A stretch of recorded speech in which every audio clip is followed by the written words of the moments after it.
Go. This is your boy Chucky Cook. Straight down from the respectful Cochrane, Alberta. Here to give you a lesson on photosynthesis. It all starts with the sun and its light rays. It works along the lines of the plant absorbing the light rays with the pigment called chlorophyll.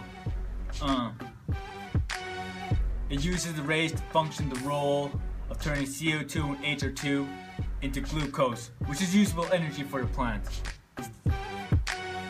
On to the next step, photolysis. Photolysis occurs in the gram where light is absorbed by chlorophyll. Sunlight splits the water molecule within the chloroplast. This releases electrons, which in return replenishes lost electrons in the reaction center. Oxygen and hydrogen are also released. This is the oxygen creating part of photosynthesis, photolysis. And H+ ions are used in chemiosmosis to create ATP. The next part of photosynthesis is H+ ions. H+ ions are used to create a concentration gradient across the thylakoid membrane between the stroma of the chloroplast and the lumen of the thylakoids. It causes electrons to move in one direction as electrons are passed through one carrier to the next.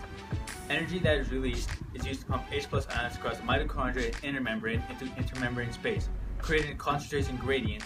The energy stored in the gradient used to generate ATP in chemiosmosis. Okay. Up next is electron energy transfer. As water splits via photolysis, H+ ions are freed up, as well as electrons, and passed along the energy transfer chain, thus creating ADP to HTP. Welcome to Photosynthesis 2, made up of pigment molecules that include 1 dozen or more chlorophyll molecules, as well as a few carotenoid molecules that accept electrons. Energy comes its way and the pigment molecules pass it along to the reaction center, which is one specialized electron-accepting chlorophyll A molecule. This energy makes an electron excited, which means that the electron is raised to a higher energy level.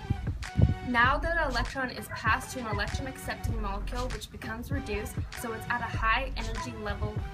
Next, the electron leaves the reaction center in photosystem 2. Hold up. The reaction center is missing an electron, which must be replaced before photosystem 2 can absorb more light energy to excite an electron. In comes a water molecule.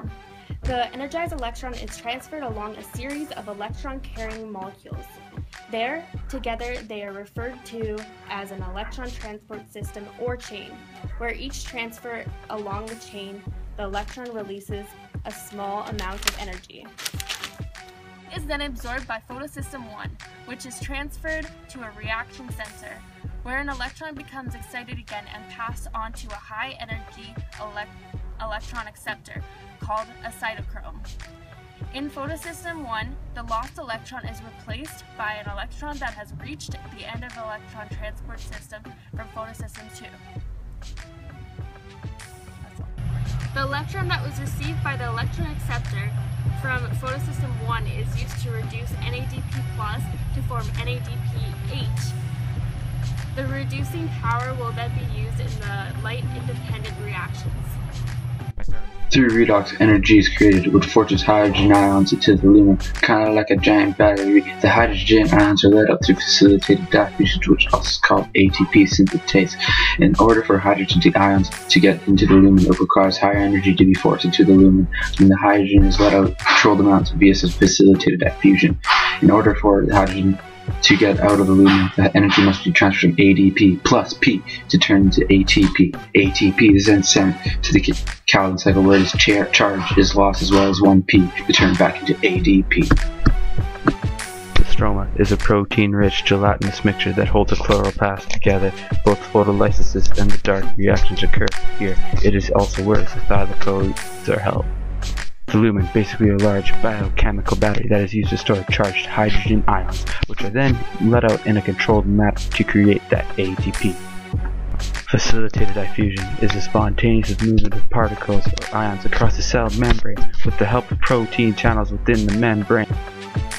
The thylakoid membrane separates the stroma from the lumen and is where active transport of the hydrogen ions takes place, as well as facilitated diffusion with the creation of that ATP.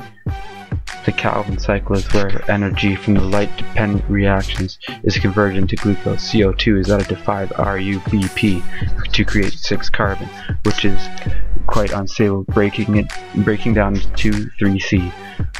The ATP and NADPH created during the light-dependent reaction is broken down into ADP and NADP+. The H and the 1P are added onto the 3C to create it, as well as the energy used to bond them.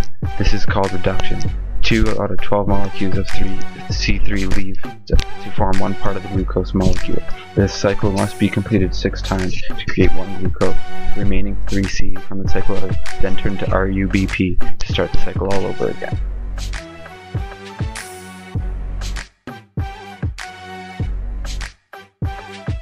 Chemiosmosis is the movement of charged H+ ions across the semi-permeable membrane, or the thylakoid membrane, into the lumen and out of it as well.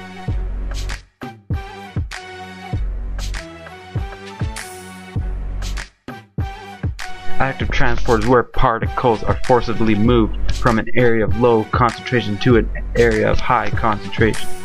Hydrogen ions are charged from the energy gained from a redox and are basically bribed to go into the lumen with the other hydrogen ion.